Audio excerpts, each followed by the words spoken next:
যে ভারতের চ্যানেল দেখতেছিস, এই ভারত আমাদের 400 বছরের পুরাতন বাবরি মসজিদ ভেঙ্গে ওই জায়গায় রাম মন্দির বানাচ্ছে।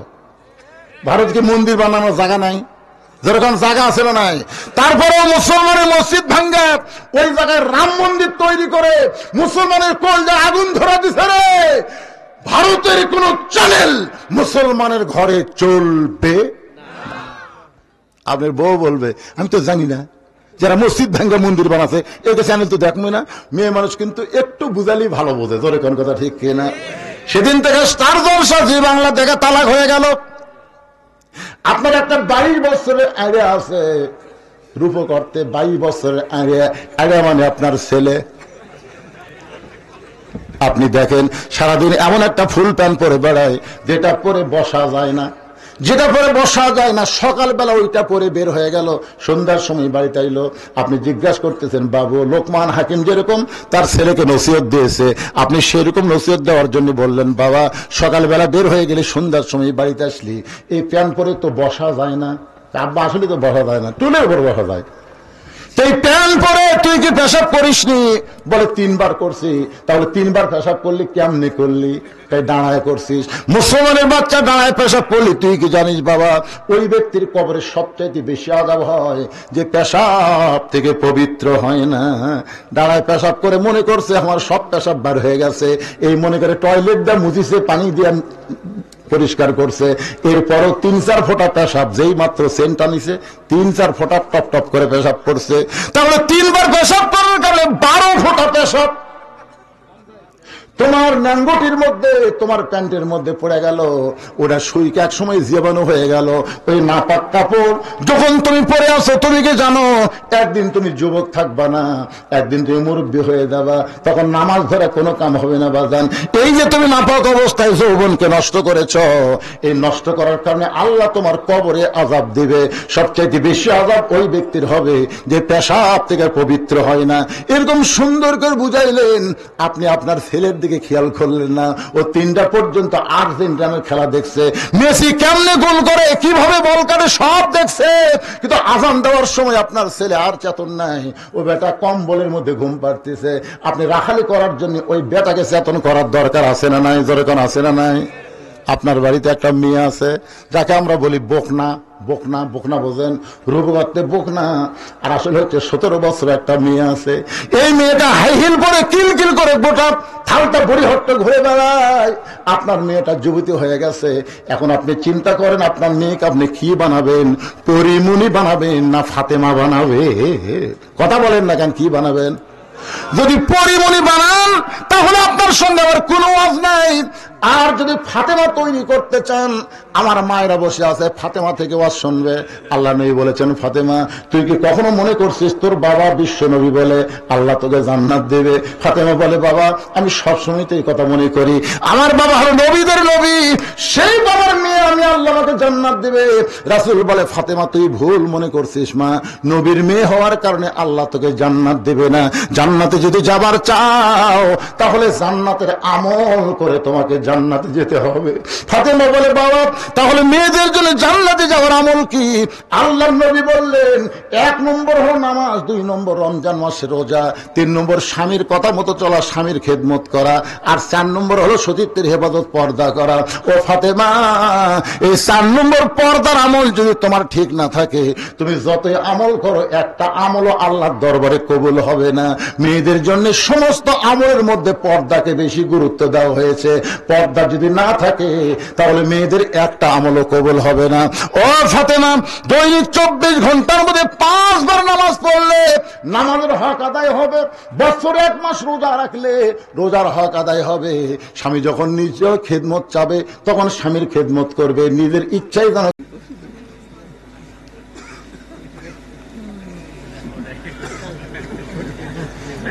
তো কি দেখতে পারে, কি দেখতেছে?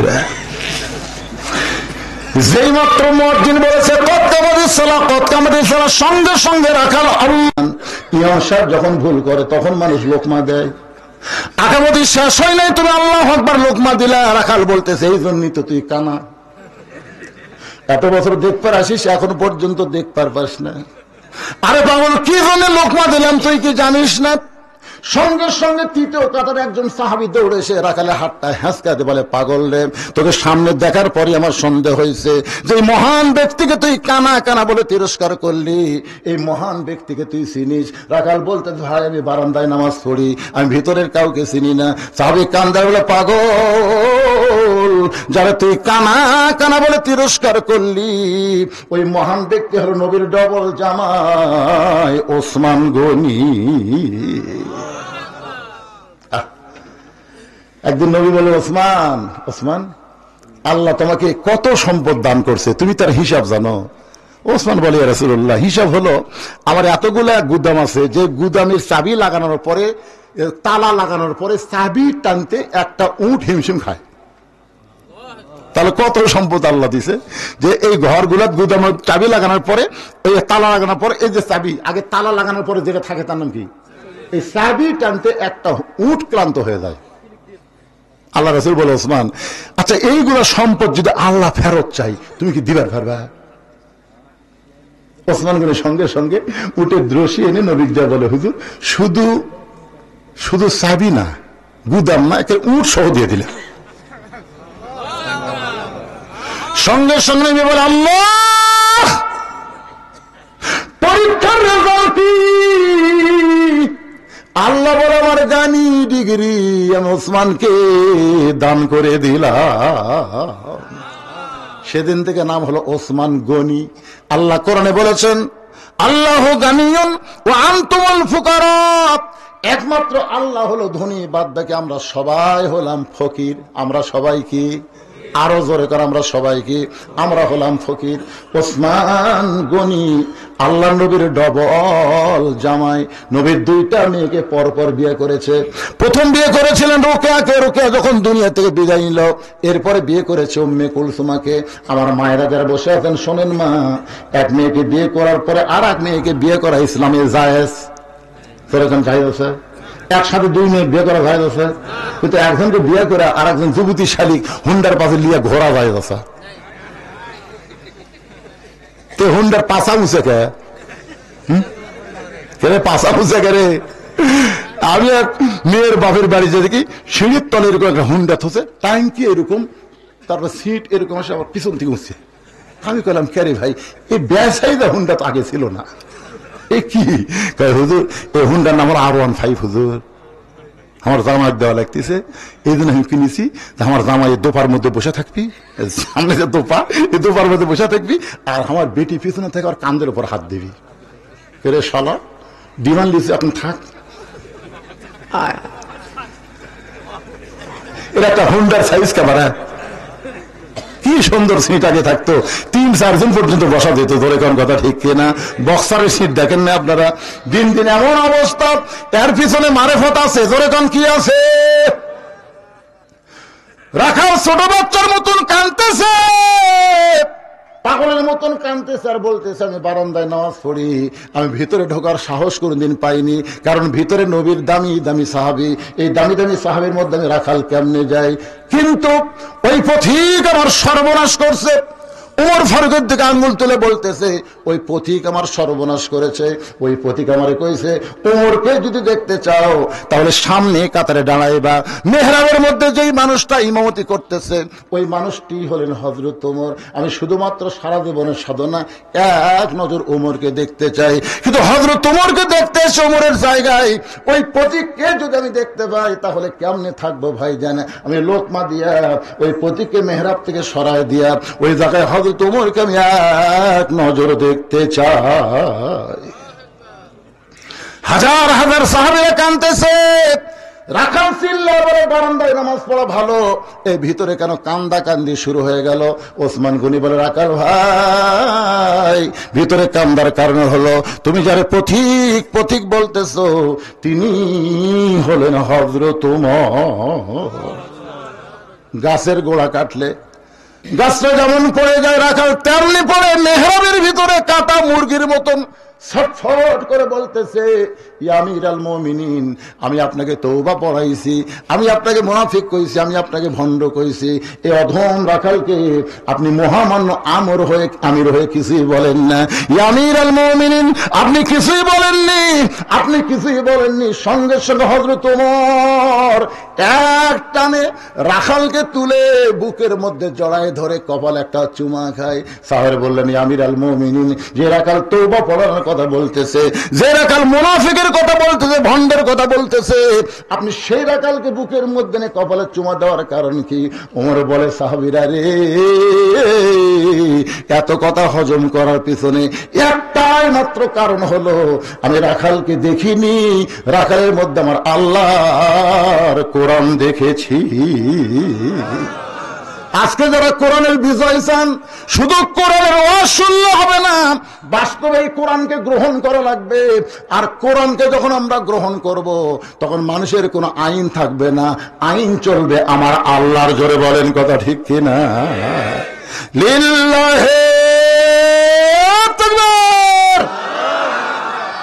একটা ভয় কাজ করে যে রাত 12টার পরে ওয়াজ করে যদি ফজর নামাজ কোনো কেউ ছাড়ে, আল্লাহ কিন্তু বক্তাকেও ছাড়বি না, কমিটিকেও ছাড়বি না। জোরে কোন কথা ঠিক কিনা? এই জন্য আপনাকে এলাকায় রাখবেন, তারিখ পরিবর্তনের আগেই যেন মোনাজাত হয়ে যায়। আল্লাহ আমাদের সকলকে আজকের আলোচনা মোতাবেক আমল করার তৌফিক দান করুক। সকলে বলে আল্লাহুম্মা আমিন। আস্তাগফিরুল্লাহ। এই ওটা বসা করতেছেন কেন? আপনি আগে বাড়ি যাবেন, আগে হয়তো হাসপাতালে যাওয়া লাগতে পারে। এই যে ধরপড় করেন আপনারা, একটু সামান্য ওয়াজ করলাম, এতক্ষণ তো একটা মানুষ ওটা দেখিনি। মোনাজাতের নাম হলো মাথা পাগলা, আর দোয়া মুখলিবাত, মাথা ছাড়া মুজিবর। ওয়াজ শোনেন আপনারা? দেহ আছে, মাথা নেই। আজকে যারা ওয়াজ শুনতেছেন, মোনাজাত বাদ দিলেন, তারা হলো মাথা ছাড়া মুজিবর। হ্যাঁ, এই জন্যে আমার গোটাল মুজিবরের কথা বলবে, আবার 10 মিনিট যাবি, দরকার নাই, যা বলছে আলহামদুলিল্লাহ। একজন ছেলে আমাকে বলছিল, বহুদিন আগে শুনছি, আজকে একটু বলবেন। বাবা কালু রে, আর নিচে নামিস না। কিসের নিচে নামা দরকার? কালু শেষ। আজকে যা হয়েছে আলহামদুলিল্লাহ, ইস্তেগফার করেন, আস্তাগফিরুল্লাহ বলেন, আস্তাগফিরুল্লাহ রব্বি মিন কুল্লি জামবি ওয়া তুবু ইলাইহি, আল্লাহুম্মা আমিন। আল্লাহুম্মা আনতাস সালাম ওয়া মিনকাস সালাম, তাবারাকতা ইয়া যাল জালালি ওয়াল ইকরাম। আয় আল্লাহ তাআলা, যেই যুবকেরা কষ্ট করে মেহনত করে, আল্লাহ বুড়িহট্টের এই যুবকদেরকে, আল্লাহ হিলফুল ফুজল যুব সংঘকে আল্লাহ আপনি কবুল করে নিন। প্রত্যেক বছর এমন করে একটা কোরআনের মাহফিল যেন করতে পারে, এমন ইমানি শক্তি আল্লাহ দান করে দিন। আল্লাহ রাত 12টা পর্যন্ত কোরআন হাদিসকে সামনে নিয়ে আমি যে আলোচনা করলাম, এর মধ্যে যদি কোনো ত্রুটি হয়, ভুল হয়, মাফ করে দিয়েন। এর যা হাদিয়া মঞ্জুর করেন সোনার মদিনায় নবী পাকের রওজা মুবারকে আল্লাহ কবুল করে দেন। আল্লাহ तमाम अंबियाई केराम, असहाबे केराम, ताबिनी केराम, आउले केराम, पीर माशाइख बुजुर्गानी केराम, तमाम पृथिवीर माटिर निचे যত মুমিন মুমিনা শুয়ে আছে, আল্লাহ সকলের আরওয়াহ আর হাদিয়া কবুল করেন। আল্লাহ আমরা যারা হাত তুলেছি, আমাদের জনম দুখনি মা যাদের কবরে গেছে, ছোট্ট একটা শব্দ হলো মা। এই নামের মধ্যে কি মধু, যাদের মা নাই তারাই বুঝতেছে। এই দুঃখিনী মা যাদের কবরে গেল, আল্লাহ মেহেরবানি করে মায়ের কবরকে জান্নাতের টুকরা কবুল করে নেন। আল্লাহ বাবার বাড়ি ঘর সবই আছে, বাবার মতন আপন বন্ধু নাই রে দুনিয়ায়। নিজে না খাইয়া বাবা সন্তানকে খাওয়ায়, বাবার মতন আপন বন্ধু নাই রে দুনিয়ায়। যাদের দরদের বাপ আজকে কবরে চলে গেছে, আল্লাহ আমি সহ আমরা যারা বাবা হারে এতিম, মেহেরবানি করে বাবার কবরকে জান্নাতের টুকরা কবুল করেন। আয় আল্লাহ তাআলা আমাদের দাদা দাদি, নানা নাতি, স্বজন, শ্বশুর শাশুড়ি যাদের কবরে গেছে, আল্লাহ কবরবাসীদের মাফ করে দেন। আল্লাহ এই হিলফুল ফুজুল সংগঠনের মধ্যে অনেকেই প্রবাসে আছে, সেখান থেকে তারা আল্লাহ টাকা পয়সা দিয়েছে, কিন্তু এখানে উপস্থিত হতে পারে নাই। আমরা তাদের জন্য প্রাণ খুলে দোয়া করব, বিদেশের মাটিতে যেখানেই থাক না কেন, আল্লাহ তাদেরকে যেন ভালো রাখে, তাদের কামাইয়ের মধ্যে যেন আল্লাহ বরকত দিয়ে দেয়, তাদেরকে যেন শারীরিক সুস্থতা রাখে। আল্লাহ সকলে বলে আমিন। পর্দার অন্তরালে আমার মা বোনেরা বসে বসে ওয়াজ শুনেছে। ও মায়েরা, আপনার মনে কষ্ট নেবেন না, আপনাদের বিরুদ্ধে কোনো কথা বলিনি মা। শুধু পর্দাটা যদি আমল করতে পারেন, বাকি 3টা আমল আল্লাহ আপনাদেরকে সহজ করে দিবে। পর্দানিশি বান্দি যারা, বেহেশতের হুরের চাইতেও তারা জান্নাতে সুন্দর হবে। মা ফাতেমার সঙ্গে আল্লাহ তাদের জান্নাত দিবে। আল্লাহ আমার মা বোনদেরকে আবেদা সালিহা পর্দানিশি কবুল করে নাও। আল্লাহ আমাদের যুবকগুলোকে 5 ওয়াক্ত নামাজি কবুল করো, আলেম ওলামাদের কবুল করো, হাফেজ সাহেবদের কবুল করো, মুরব্বীদের কবুল করো। আজকের মাহফিলের প্রধান অতিথি, প্রধান মেহমান, বিশেষ অতিথিবৃন্দদের আল্লাহ কবুল করো। ও মাবুদ মাওলা, আর একবার বলি, যেই যুবকেরা এত কষ্ট করে মেহনত করে এত সুন্দর আয়োজন করেছে আল্লাহ, এই যুবকগুলোকে আল্লাহ তুমি কবুল করো। আল্লাহ কোরআন কত সুন্দর, আজকে সেই জিনিসটা তোমার বান্দা বান্দীদের কাছে তুলে ধরার চেষ্টা করেছি। আল্লাহ আগামীতে এই কোরআনকে আমরা যেন বাস্তবে বাংলার জমিনে দেখতে পাই, এই দৃশ্য আমাদের সবাইকে দেখার তৌফিক দিয়ে দিও। আমি অসুস্থ, আমার মতো অসুস্থ হয়ে যারা হাত তুলেছে আল্লাহ সুস্থতার নিয়ামত দান করো। আজকের মাহফিলের সকল সভাপতিকে আল্লাহ তুমি কবুল করো। আজকের মাহফিলে অল্প হোক বেশি হোক যারা টাকা পয়সা দিয়ে যুবকদেরকে সহযোগিতা করলো, এ টাকা পয়সাকে জান্নাতের বিনিময়ে আল্লাহ তুমি কবুল করে নিও। জীবনে কোনদিন আসি নাই, আজকে এসেছি আল্লাহ থালতা বুড়ি হট্ট। এই গ্রামকে আল্লাহ রহমত বরকত দিয়ে ঘেরাও করো, এই গ্রামের প্রতি রহমত বরকত নাজিল করো।